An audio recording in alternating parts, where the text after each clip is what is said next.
Hello po mga kababayan, si Dante Maravillas po, broadcaster, vlogger from Bicol. Joke time muna po tayo mga kababayan before natin pag-usapan yung mga topics natin ngayon, lalo na yung mensahe ni Sara Duterte sa Holy Week. Bakit na dyan, Mr. Maravillas? Lahat po, baliktad sa ginagawa. Buti pa yung mensahe ng ating Pangulong Bongbong Marcos tapos ni Martin Romualdez po, matino. But before that, dito muna tayo sa kwentong katatawanan. Padala ni Edward Mangisel. Ang titulo nito mga kababayan, Binyagan. Sabi ng pari, anong pangalan ng bata? Sagot ng tatay. Sagot ng tatay at nanay. Cellphone, father. Sabi ng pari, cellphone. Bakit naman cellphone? Kasi po, father, kombinasyon siya ng aming pangalan. Ako po, ang pangalan ko, sabi ng nanay, Silya. Ito namang asawa ko, Ponciano, kaya cellphone.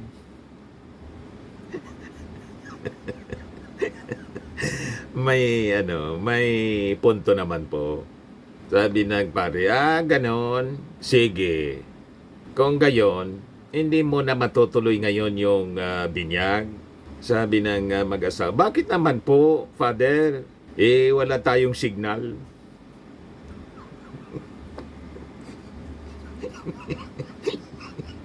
Walang signal sa simbahan. Hindi ko din maintindihan kung bakit. Dahil walang signal, di matutuloy yung hindi matutuloy yung binyagan. Nainis lang siguro yung pare. Anyway, joke man lang po. Matik na, 200 pesos. Padala mo na lang yung GCash number mo at kasali ka na rin sa monthly draw. 5,000 pesos yung cash prize pag nabonot yung pangalan mo. Pag hindi nabonot yung entry mo, qualified ka pa rin para sa grand draw natin sa December, 10,000 yung cash prize. Ito na po. Kaya abang lang kayo palagi.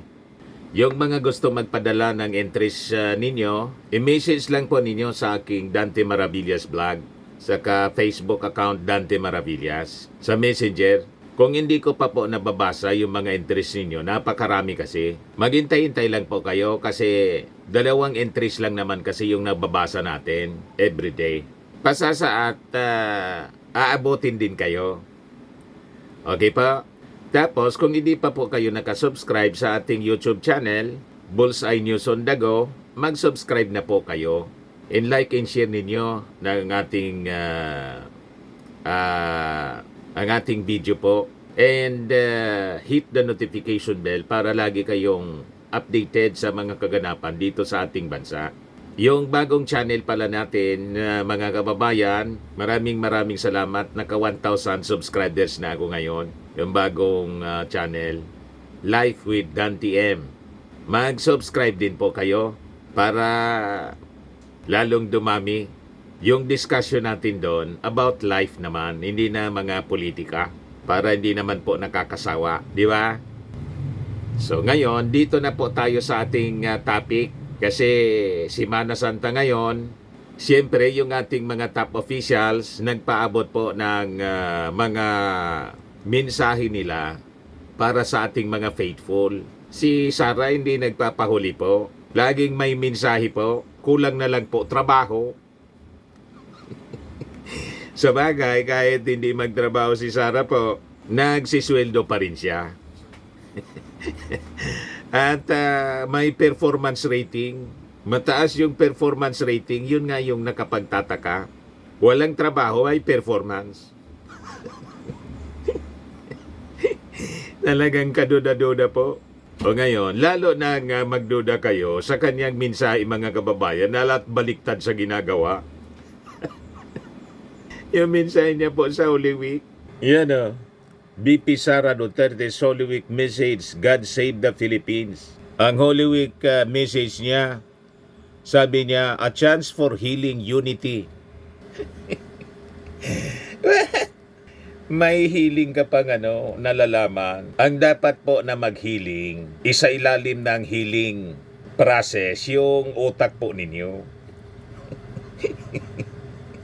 Psychological healing.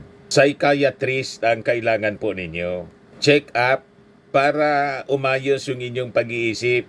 Rehab. Kasi tingnan ninyo, malabo na maniwala yung ating mga kababayan sa inyong mga mensahe. Kasi contrast doon sa inyo pong mga pinagagawa.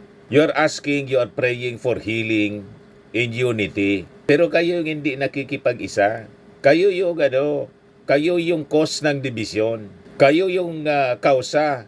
At yung pamilya mo, yung kausa ng gulo dito sa ating bansa. Ayan ang dapat na mag-healing. Yung itsura po ninyo na laging nakikipag-away. Tama? Hindi man kayo inaaway, sige pakipag-away ninyo. Yan sabi niya rito, sabi sa balita. Vice President Sara Duterte on Holy Monday called on the public to have faith and emulate Jesus Christ in order to overcome darkness amid what she says to be a time of heavy trials and growing division. Tularan daw yung ating Panginoon para yung ma-overcome yung darkness. Yung darkness po, sabi ng Pangulong Bongbong Marcos, yung team kadiliman, nandyan po sa inyo. Team Dilim. Ang team ng ating Pangulo, team Liwanag, team Bagong Pilipinas. Tama? Yan sabi ninyong darkness, nandyan sa inyo yung kadiliman. Madilim na pag-iisip. Laging galit. Tingnan ninyo yung mga kasama ninyo. Pati yung mga vloggers. Laging galit. Laging nagmumura. You see? So, itong mga mensahe ninyo, para ito sa inyo. Hindi para sa ating mga mamamayang Filipino. Or para sa kung pinapatamaan ninyo yung administrasyon ng ating Pangulong Bongbong Marcos, malabo. Yan sabi niya rito. As our nation goes through immense trials in growing division, Lent is a call to a season of healing, repentance, and remembering the values we Filipinos hold dear, compassion, faith, and unity. Yung repentance lalo na. Dapat sa inyo po yon at sa tatay ninyo. Mag-repent na kayo. Kasi patong-patong na kaso yung kinakarap ninyo po dahil sa pagbabanta sa ating Pangulong Bongbong, kay Lisa Marcos at kay Martin Romualdez. Yan ang dapat gawin ninyo. Ito mga sinasabi ninyo, mas bagay na kayo ang gumawa. Hindi yung pinagsasabihan ninyo, yung ibang tao, pagkatapos yung sarili ninyo, hindi ninyo nakikita. Yan ang mali sa inyo eh. Unahin ang sarili. Before ninyong sabihin sa iba, sarili mo na. Yan ang sabi niya, let us have faith, let us unite, we will overcome darkness, God save the Philippines. God save the Philippines kanino? Mas akma kung God save the Philippines sa inyo at sa tatay ninyo. At buti na lang, inayaan ng ating Panginoon na ma-deliver yung tatay ninyo doon sa dahig para panagutan yung AJ case dito sa ating bansa at makamit ang hustisya ng mga biktima ng AJ case. Yan ang malinaw po dito. Yung ating Bible mga kababayan may exact description sa mga pinagagawa ni Sara Duterte. Nasulat siya mga kababayan sa Matthew 15, 8-9.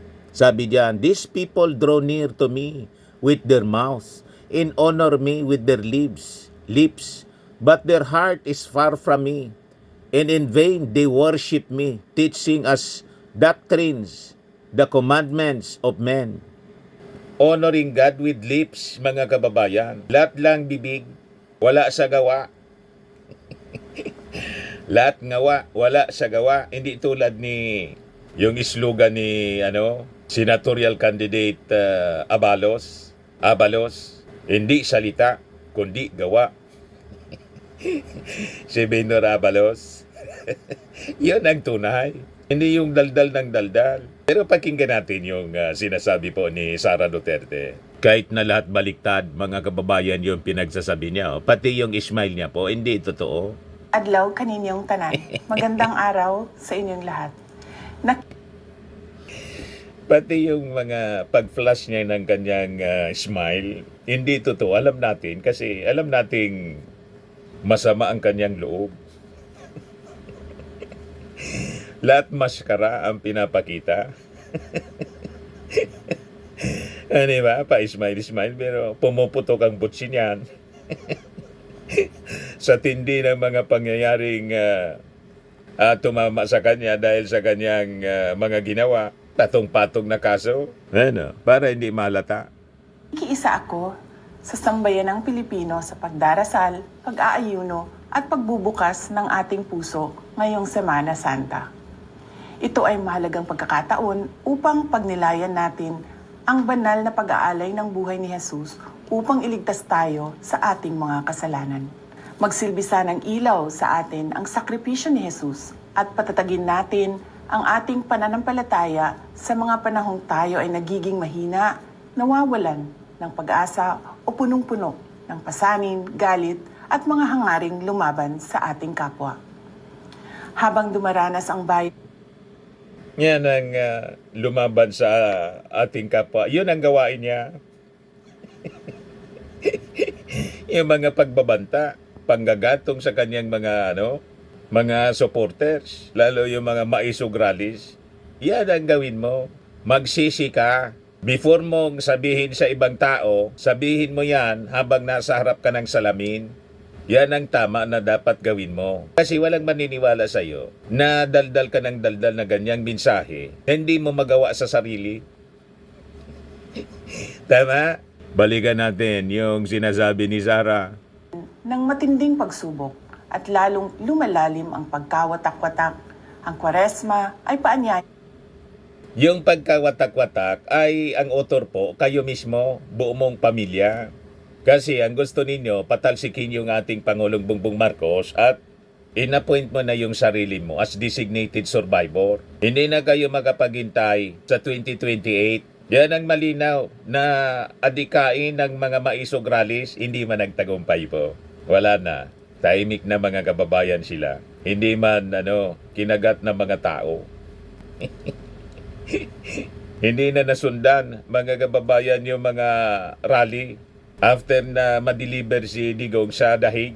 Yung mga OFWs na nakulong dahil sa pag-rally doon sa Qatar, tinulungan pa ng ating Pangulong Bongbong. Yan ang leader at may totoong nagpapatawad. Hindi niya pinersonal. Kaya malabo ng mensahe mo para sa ating Pangulo at sa mga mamamayang Filipino. Mas akma ang mensahe mo para sa iyo at sa pamilya mo to. Kasi kayo yung pasimuno sa mga pagkakawatak-watak ng ating mga mamamayang Filipino. Yan ang malinaw, Sara Duterte. Huwag kami, mga mensahe mong binabasa. para sa panahon ng paghilom, pagbabalik loob, at pagbabalik tanaw sa mga pinahalagahan nating mga Pilipino, malasakit, pananampalataya, at pagkakaisa. Tularan sana natin ang pagmamahal ni Jesus sa atin. Ituro ito, palaganapin ito, at gamitin ito sa ating pagsusulong at pagpapalakas ng mga komunidad na nananampalataya, nagsisilbi sa kapwa at sa bayan. Manalig tayo, magkaisa tayo, malalampasan natin ang dilim. God save the Philippines. Ang lahat ng ginagawa natin ay para sa Diyos, sa bayan, at sa bawat pamilyang Pilipino. Syukran. Kita ninyo? Lahat baliktad. Kaya tama yung description ng Bible sa kanya. Yan o. Sabi sa Matthew 15:8-9, ulitin natin. These people draw near to me with their mouths and honor me with their lips, but their heart is far from me, and in vain they worship me, teaching as doctrines the commandments of men. Sakto po? Sakto sa pagkatao ni Sarah. Ino-honor yung Diyos sa kanyang bibig lang. Lahat lang salita, wala sa gawa. Wala sa aksyon. Lahat baliktad yung ginagawa sa mga sinasabi. Unity, pero sila ang author ng disunity. Healing, pero sila yung nananakit. Kita ninyo? God save the Philippines, pero sila ang dapat na iwasan para maligtas ang Pilipinas sa mga leader na tulad nila. Yon ang maliwanag. O ngayon, dito tayo sa totoong mensahe na mula sa puso at nagre-reflect ng totoong ginagawa. Yung kanyang sinasabi, kanyang ginagawa. Ito yung mensahe ng ating Pangulong Bongbong. Sabi niya, reflect on Christ's passion, death, resurrection. So sabi ng ating Pangulong Bongbong Marcos, ini-encourage ko niya yung ating mga kababayan to pause their daily routines to contemplate the meaning of the season, which he described as a reminder of Christ's sacrifice in triumph. Sa kanyang statement na pinalabas kahapon, Palm Sunday, Mr. Marcos urged the public to reflect on the Lord's perfect example of compassion and self-giving. Ayan ang leader, mga kababayan, na yung kanyang mensahe, kanyang ginagawa. The President has that compassion and self-giving. Bakit? Tingnan ninyo, yung mga ginatungan ni Harry Roque na mag-rally in support ni Digong na nakulong sa Dahig, anong ginawa ng ating Pangulong Bongbong Marcos? Kinausap yung ambasador ng Qatar para hindi na kasuhan, nakalibre, mga kababayan. O ngayon, may narinig tayo na pagpapasalamat man lang galing sa mga Filipino OFWs, di ba wala? You see, ganun sila, mga kababayan. Pero hindi yon obligasyon ng ating gobyerno ginawa. Nangyari kasi makikita ninyo ang pagiging compassionate leader ng ating Pangulo. Kaya lang sinagad, yung kabaitan po, sinagad ng mga Duterte, binitawan niya yung sword of Damocles, kulong si Digong. You see? Kasi kailangan, mga kababayan, yung tinatawag na accountability and the rule of law. As a leader, dapat ganon. Tapos galit sila. Nagkataon lang, mga kababayan, na yung warrant of arrest, sabi nga natin sa mga previous video natin, lumabas sa panahon ni PBBM. Pero hindi man po si PBBM ang nag-file ng kaso. Ang nag-file ng kaso, mga private complainants, 2017 pa. Wala pa sa posisyon yung ating Pangulo. Tapos tinuturo nila yung ating Pangulo. Tama yung sabi ni Boying Rimulya. Lahat ng trouble na kinakarap ni Digong, kahit yung lahat ng mga Duterte, kasama si Sara, self-inflicted po. Sila yung may gawa ng trouble nila. Consequences, malaling sabi, ng kanilang mga maling aksyon, mga maling ginawa. Kaya tama, sila yung dapat, mga kababayan, mag-reflect, magmuni-muni sa kanilang mga sarili. Hindi yung mga tao o yung ating Pangulong Bongbong. Pero itong reflection na sinasabi ng ating Pangulo, tama ito. Kasi unang-una, ginagawa ng ating Pangulo yung reflection and self-giving. Sabi niya, through His sacrifice, the gift of salvation came into our midst. Mr. Marcos also highlighted Easter as a symbol of victory, affirming that a loving God embraced humanity. He expressed hope that the season would renew the strength and faith of the people, particularly in serving those on the margins of our society. Yung mga mahihirap, paglingkuran yung mga mahirap, yun ang ginagawa po. Yung mga ayuda para sa mga mahihirap, kinakagalit pa ni Sara. Pinagsisilusan, mga kababayan, minamasama yung mga ayuda. You see, tumulong na, kinakagalit pa, nagdilingkod na, kinakagalit nila, pero yung sarili nila, hindi sila nagagalit. Yung nalunok, yung confidential funds in 11 days, di malaman kung saan napunta. Yung mga beneficiaries, kung ano-anong chichirya yung lumabas. Kaya, kayo yung dapat na mangagsisi sa inyong mga ginagawa, mga ginawa. So sabi ng ating Pangulo, this is a time to become better persons, capable of understanding and charity. May we have a meaningful and blessed celebration, sabi ng ating Pangulo.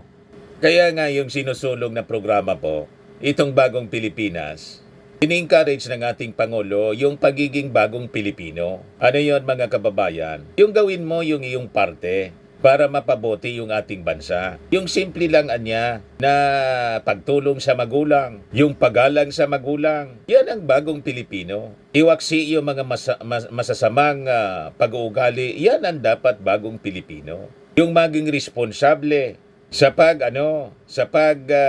tatawid sa kalsada para makaiwas sa aksidente. Yung dapat hindi mainitin yung ulo, ma-involve sa mga karahasan. Yan ang bagong Pilipino, tulad ng road rage. Yan ang mga na-discuss ng ating Pangulong Bongbong. Yung pagiging disiplinado sa lahat ng bagay, yan ang bagong Pilipino. Unahin dapat yung sarili. Kaya lang yung si Sara Duterte, sige ang salita niya, hindi man niya magawa sa sarili niya. Di ba? Tapos sasabihin niya unity. Hindi nga siya nakiisa sa bagong Pilipinas. Nasa unity team siya, umalis siya. Tapos mananawagan siya ng unity. hindi nga niya magawa na awitin yung hymn ng bagong Pilipinas. Ay ibig niya sabihin, makiisa sa kanya. Pero hindi siya marunong makiisa. Yan ang problema sa mga taong ito. O ngayon, si Senate President Chis Escudero, ganon din yung mensahe.